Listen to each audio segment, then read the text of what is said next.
Magandang araw po mga kadiskarte. Sa araw na to, meron po tayong bisita galing Apayao. Si Sir Dan. Hello. Yun. Saan po kayo sa Apayao, sir? Sa may Pudto Lapayaw.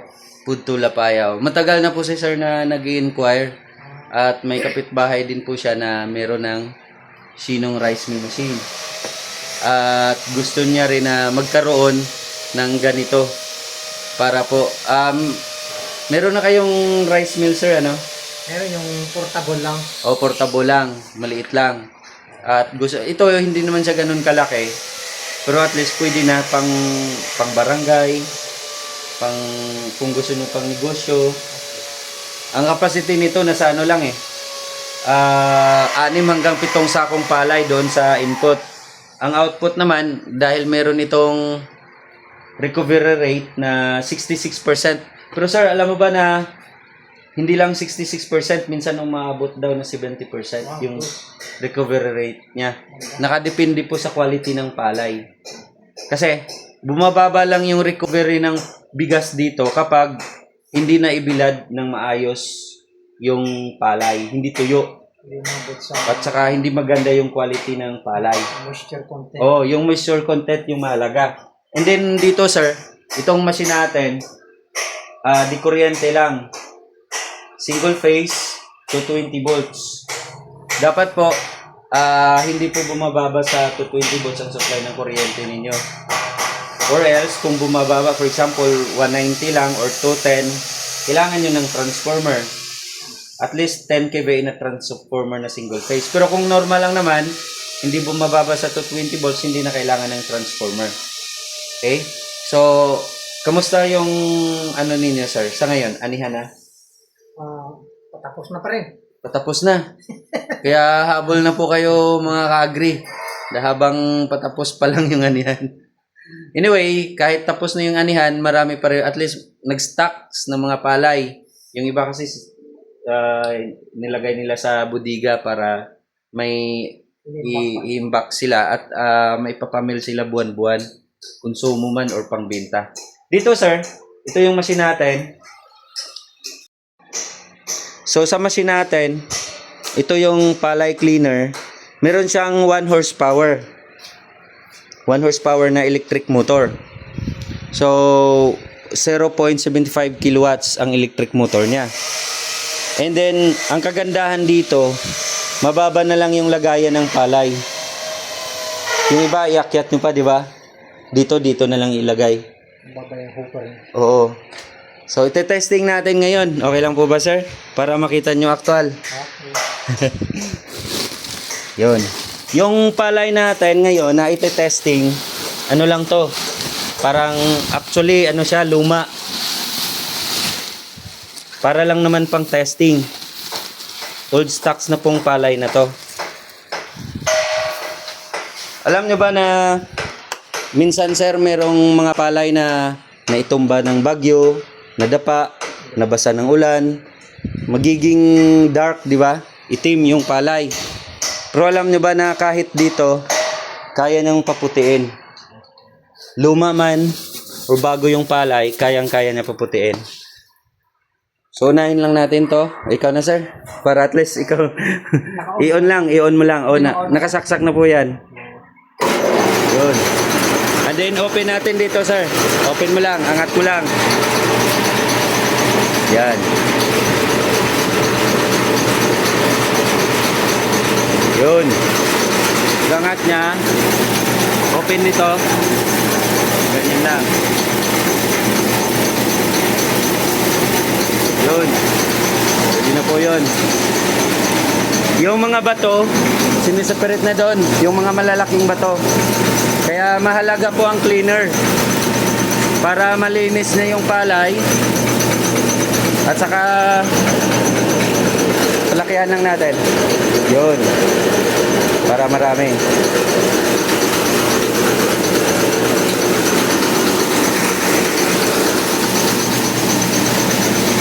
Pwede naman siya sabay-sabay. Pag umandar ito, pwede rin pandarin. Pero ngayon, testing lang tayo. Ubusin lang natin to. And then, papandarin natin. Maglagay lang kayo dito ng magnet. Oh, para yung mga bakal tulad nito. Yung mga bakal siya. Yan.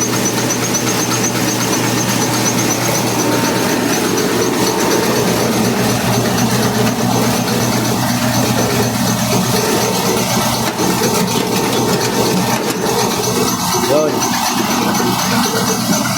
Sa pag-ubos na, pwede na natin i-off. I-off na natin siya. And then, ito sir, ganyan na lang natin. Para ano siya. Pwede rin papunuin. Yung iba gusto nila makatipid sila sa kuryente, hindi sabay. Pagkatapos dito, puno na. I-off na yung cleaner and then ito naman. Pero yung iba naman, yung nagmamadali, pang mabilisan, lalo na kung maraming palay na naghintay. So, tuloy-tuloy habang umandar yan. And then, dito, open lang nila. Unahin lang mo muna to. Ito yung Switch. sa mga mas malaking motor. Malaking motor. And then, ito naman. Sige, i-on mo, sir. Yun. And then, ang green naman. Oh. Yun. Galing. And then, open mo na yan, sir. Open mo na yan. Sige, sige. Open mo lang. Yan. Tingnan mo rin dito. Yun. Ano. Para walang maraming ipa na sasama dito, i-close lang natin siya. Pwede rin palitan lang. Yun. Para walang ipa na sasama dito. Yan, maraming ipa. I-close lang natin.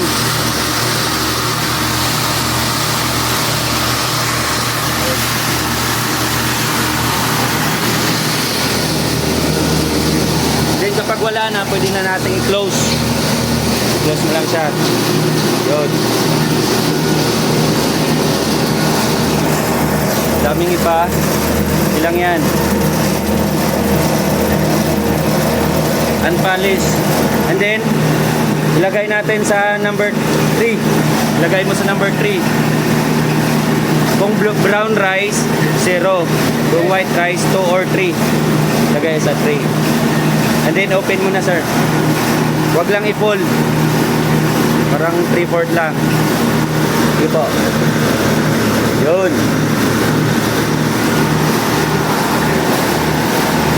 Yan. Yan, lumalabas na yung bigas.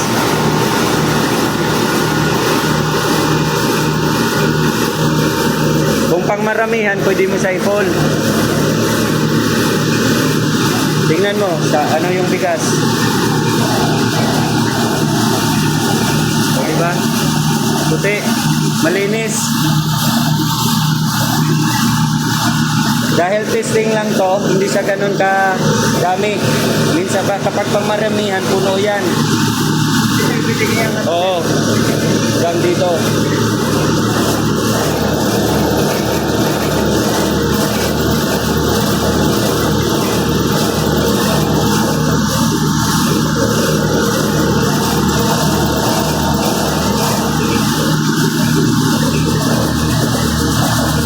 Diba?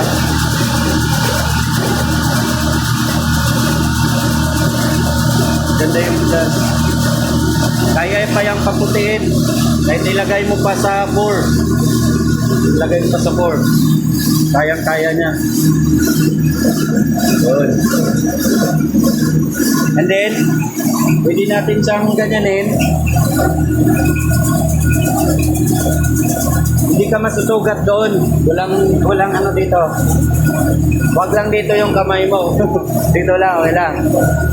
And then, pwede mo na i-off. Unahin mo muna to, i-off. Yan. And then, yung mga bato, maliliit na mga bato, andun lang yon sa loob. Kung gusto mo makita na lalabas yung mga, wag mo nang i-off. Ito muna, i-pause mo lang.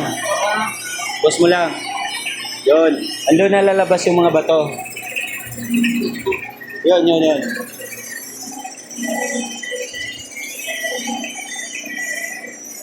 Kahit 100 sacks ng palay, konti lang ng bigas sumasama dyan.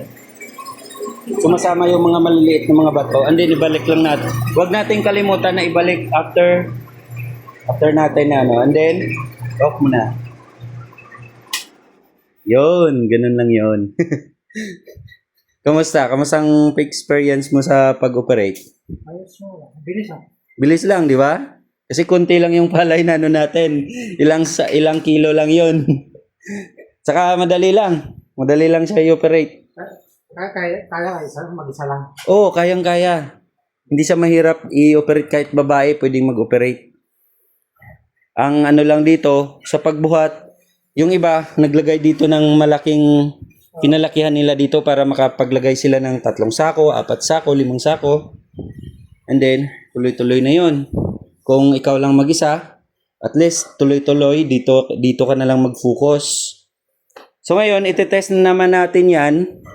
Ilagay natin dito sa, ito, pwede natin ilagay dito. Pwedeng Oo. Ang yung iba, kinukuha lang nila to. Di ko alam kung paano nila kino-customize. Kino-customize nila dito para salod na, diretso na. So ngayon, ang gagawin natin, isaksak muna natin itong ano.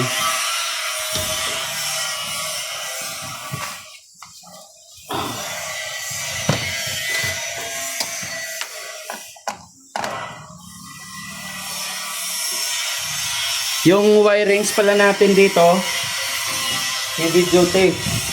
Maglagay kayo ng 60 ampere switch breaker. And then yung wiring, size 8. Number 8. Number 8. And then yung saksakan, 20 amperes universal outlet. Kasi pabilog yung ano natin eh. Pabilog yung plug. So dapat na ano siya, mataas. 20 amperes maximum. Oo. Ang gagawin natin ngayon, dahil testing.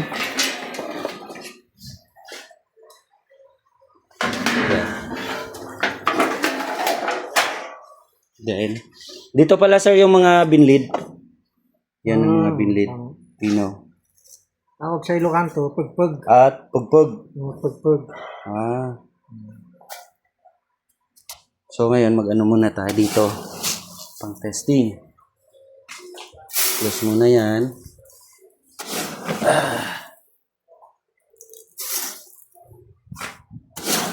Ano na yan sir? Pang business. Oh, pang business. Kapag gusto mo, yung buo, binta mo sa tindahan ninyo.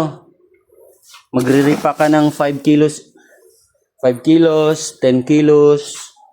Yun. Dito natin lagay yung sa binlid. Yun. Yun. Ilang ano naman sir? Yung ilang watts yung kanya motor niya? 90 watts lang po. 90 watts. Andun yung switch sa kabila, sir. Yan. I-on mo lang. I-on mo lang siya. Oh, Pababa? Ay, papalalim. Yun. And then, open mo lang konti lang.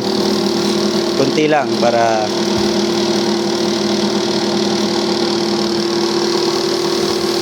yun. O, di ba? Yun.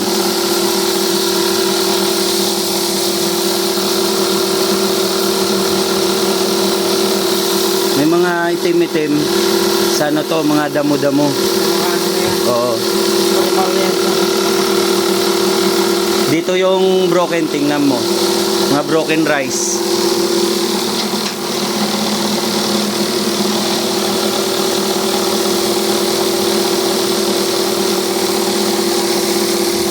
Oo nga. Oh, mas Buo ito. mas buo. Yung broken hindi naman sa 100%, pero at least oo. Kapag mahina siya, pwede mong pabilisan. Malakihan lang. Yun. May negosyo. Oo, pang negosyo. Ito yung i-repack mo 5 kilos. 10 kilos, 25 kilos.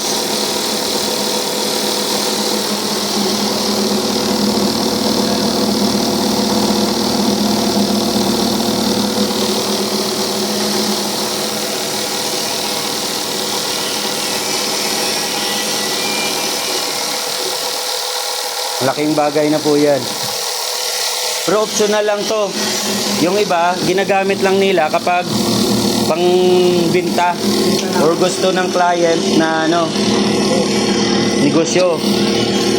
Pero kung pang personal use lang, hindi na nila ginagamit. Tapos off mo lang. Yun. Tipid lang din siya sa kuryente, 90 watts lang. Vibrating machine to yun, ha? Oo, vibrator lang siya. So makikita mo ang difference nila. Ito yung broken. And din yung buo. Napakaganda po.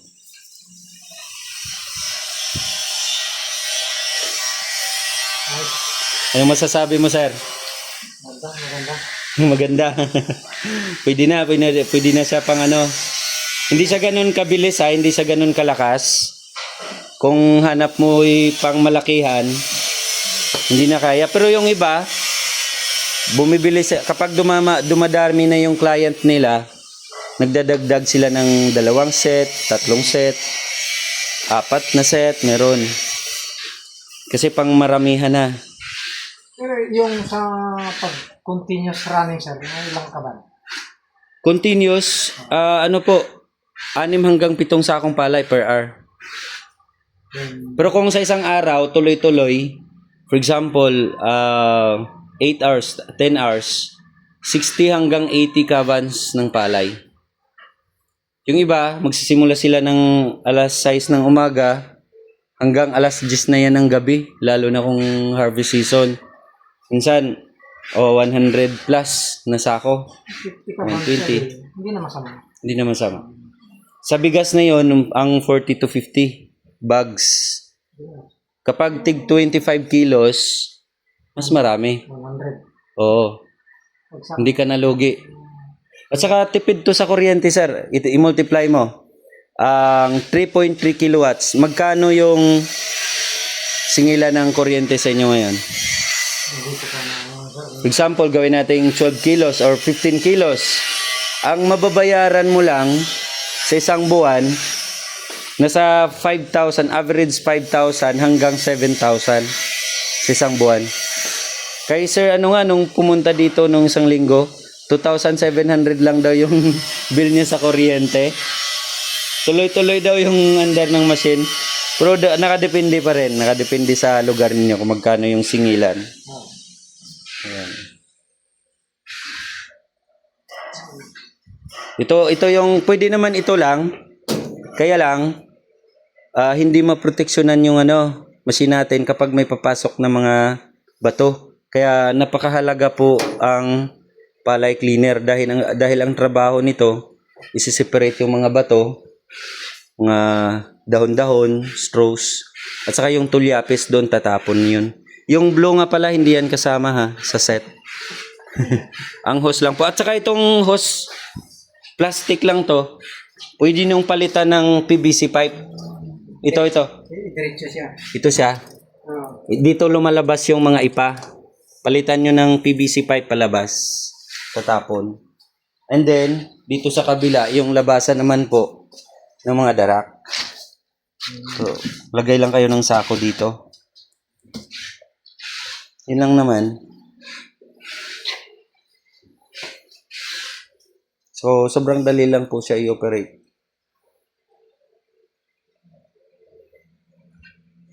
Ilang kilos ito, sir? Kabigat? Ito to? 200 plus kilos. 200 plus din. 255.